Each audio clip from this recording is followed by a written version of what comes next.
And right now, it's time for us to get inside of our feature, The Big Story. A heartbreaking incident where a schoolboy took his own life after being bullied and facing physical abuse from his mother. The boy had been beaten with a wire by his mother for coming home late, and tragically, he used the same wire to hang himself. This event highlights the devastating consequences of bullying and domestic violence on vulnerable children. And just last night, we got the sad news of a former contestant in the Miss Universe competition in Jamaica a few years ago. She also took her own life. It is believed she committed suicide. It's a very important subject for us to broach this morning, and so we're very pleased that Associate Clinical Psychologist and founder of Tea House Therapy Limited, Sonia Wynter, is able to join us for a conversation in The Big Story. Good morning, Miss Wynter, and welcome to the program. How are you doing today? Good morning, Richie B. I really appreciate you inviting me on your program to talk about this. Thank you. All right. Thank you for joining us.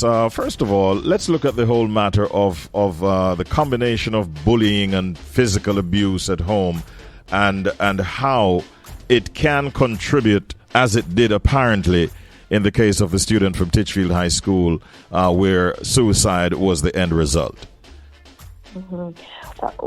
When a child feels the pain of shame and embarrassment and loneliness at school and as well as at home, that child can feel like they have no safe place, no place to turn to, Richie. And, for this young man, it seems as if bullying left him ashamed and isolated, which often happens with bullying. And then the discipline at home can feel like additional shame and rejection instead of, guidance. And as I said earlier, that can just have left him feeling like there's just no safe place to turn to. So the external pressure and pain can really overwhelm young people in this way, But if you don't mind, Richard, I'd really love to just acknowledge, that most parents, they discipline because they want the best for their children. It's just that oftentimes, or sometimes rather, I want to say, the method that they use unintentionally deepens a child's hurt, and this is so important that, all of us as a society learn new and healthier ways to guide our children, because discipline is really to be used at its best as a teaching tool. And, many of us parents have learned discipline in a way that shames, and that leaves a wound. It's not teaching a child anything. It leaves a wound. Yes. So there are a lot of victims in this story, Richie B. How do you believe like the school communities and so on can work together with parents really to address this whole matter of bullying and so on and create a safer environment for students generally? Well, parents are the first line of defense here. They are the ones who will create a home environment where the children feel safe first and foremost, And I say this with compassion that many parents themselves were raised with harsh discipline. So they might not have had the examples of what is supportive and gentle guidance. But even small changes, that if parents can be guided to know that small changes like asking questions, learning how to listen without rushing to correct children, learning the power of affirmation, that teaching the child, particularly the children who are bullied, that they are not to blame for what is happening, If parents can learn those tools, that really makes a huge difference because, the parents don't have to be perfect, they just need to keep trying to make home a place where the children feel secure at the end of the day. Are there warning signs that we can pick up that would suggest that a child might be struggling with the effects of bullying or even abuse? And how can adults intervene effectively in those situations? For sure. So the telltale signs are things like when the children are withdrawing. They withdraw from family and they withdraw from friends. Pay attention to that.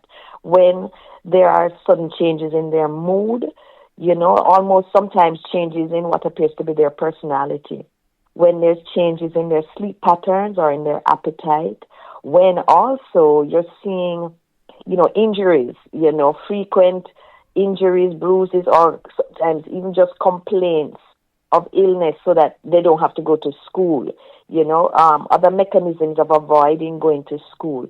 A change in their grades also, loss of interest in things that they used to enjoy. When you notice these types of changes, it's very important to intervene gently but quickly. Start with compassion first. Explain to your children that you've noticed a change and that you care as parents and that you want them to feel comfortable to talk to you about it. Yes. And then, of course, if needed, connect with the school support, guidance counselors and so on. Mm-hmm. Because, when a child starts to talk about bullying, Richie B, make no mistake, for parents, it can feel quite frightening. And they can sometimes feel that that's an indictment on them. They can feel guilty, and that can make them unsure of how to handle it. Mm-hmm. So, the good news is that if they can learn how to manage their own feelings of anxiety or, on being unsure of what to do, and instead show warmth to the child and be willing to listen to the child, that really opens a door for them to provide effective help. Mm-hmm. In your experience, Ms. Wynter, how does trauma created from bullying and abuse impact a child's mental health and even the child's development? Mm-hmm. I think the primary thing to always remember, which I use as a guide, is that trauma teaches a child to expect harm rather than safety. And so that now shapes so many things. It shapes how they see themselves, how they see other people, how they see the world. They generally will feel unsafe in the world. And what that means is you're going to see things such as anxiety and depression, difficulty trusting other people. So you can imagine what that does to relationships. Mm-hmm. And ultimately, also low self-esteem. So when you see this in adults, you're able to access compassion because you can trace it back often to trauma in childhood that's leading to this kind of impact, in later adolescence and in adulthood, So in the long run, how trauma affects individuals and children is that it can impair your ability to form relationships, and it impairs with other people and with yourself, so it impairs how you see yourself. And so, again, I really do want to emphasize if caregivers can shift or learn, can be given tools to shift from harsh discipline to supportive guidance, they can still help the child to prevent trauma, but help children to heal as well, Yes. And the message, too, is that parents shouldn't feel condemned if their child is talking about being bullied, but rather know that they're empowered. This is their opportunity, to make a difference. Yes. Are there readily available resources or support systems that you might be able to recommend for families that may be dealing with the aftermath of these tragic events? Mm-hmm. I would say school communities, first and foremost, most often the school through guidance counselors can provide resources either to professional help, or other care groups, community facilities, church facilities, and so on, that can help in these situations. Now, we have been focusing on the bullying aspect and the trauma that creates and so on. Unfortunately, in the case of Vijay Popley, the young man from Titchfield High School, he ended up taking his life. But just last night, we got news now that former Miss Universe Jamaica contestant Tyra Spalding, who was 26 years old, an accountant, and a finalist in the 2023 Miss Universe Jamaica competition. It is believed she took her life, and she's being described in a release from the Miss Universe organization as a vibrant, intelligent, and inspiring young woman whose grace and spirit touched everyone she met. And they are expressing their deepest condolences, as well as Dr. Gabrielle Henry, who was recently crowned in that same competition, and the directors of the organization, all extending their deepest condolences. This is another tragic situation that a family is facing and a community is facing right now. I think I saw on television last night, Ms. Wynter, where this young lady apparently was putting out a number of posts, and from what I gleaned, she was really reaching out for help, but apparently none came, and now it ended where she took her own life.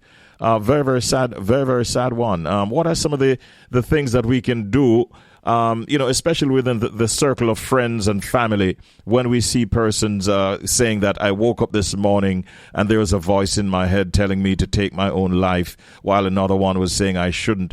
These are signs that I think should be telling persons closest to her that something is going on.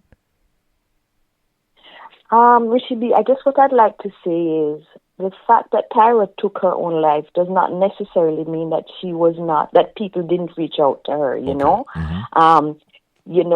There are times when help does come, but in some situations, there are other circumstances that can overwhelm the help that is available. So remember that there are a number of factors that can lead to death by suicide, bullying and rejection, abuse, and, difficult situations, family stresses, and so on are important factors. But also mental health challenges, such as, pre-existing depression, anxiety, and so on, even grief can lead to people dying by suicide as well, But you do make an important point. The more people that are equipped with the tools and the resources to help, or even to point individuals in the right direction, is the more we can do to help, deal with this issue, So I do want to just emphasize that there are cases where people do try to help, and the community does try to come to the help of individuals who are suffering. Yes. But oftentimes, there are times where that ends up being insufficient, and. But again, finding resources, knowing the professionals, knowing the community resources, the helplines, Yes. The Ministry of Health has done a really great job in manning helplines that are effective in helping individuals who are suffering in this way to get the help that they need. Yes.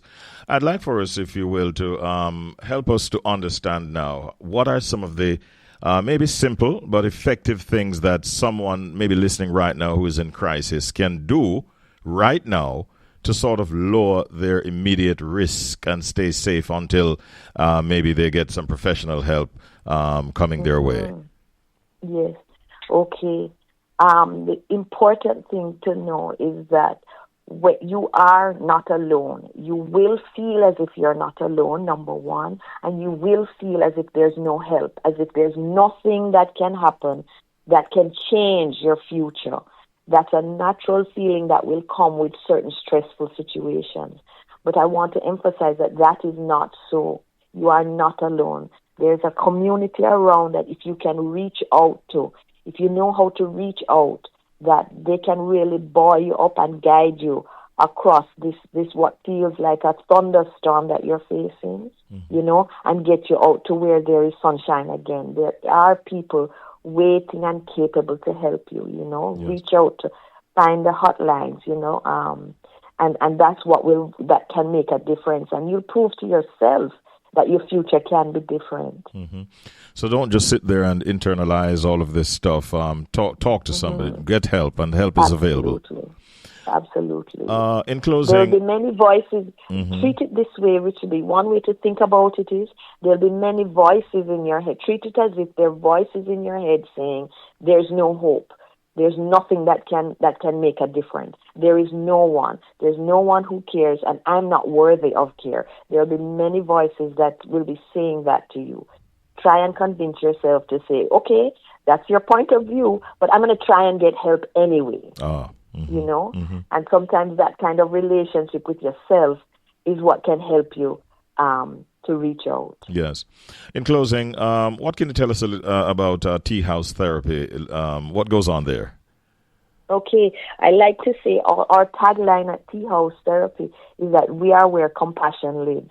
And there's a group of, in total, 17 psychologists on the team who are very experienced and trained in helping individuals dealing with really, difficult periods of their life and difficult mental health stories, and we're also, as I said, the most important thing is that we're compassionate and we're ready and willing to meet you wherever you are.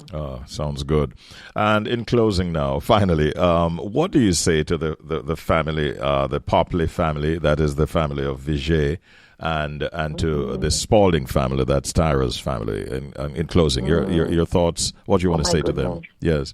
Is that, your loved one was suffering, and that it's not necessary, and you yourself are suffering, and it's not entirely your fault, but that you too can reach out for help now to get you across, to help you understand what happened, and to help you to support yourself in what is going to be a very, very difficult time as you move forward in your life without, the physical presence of your loved one. Yes. Sonia Wynter, it was so wonderful talking with you this morning. Thank you so much, and we wish you a wonderful day. All the best. Thank you so much. Okay. Bye-bye now. Bye-bye.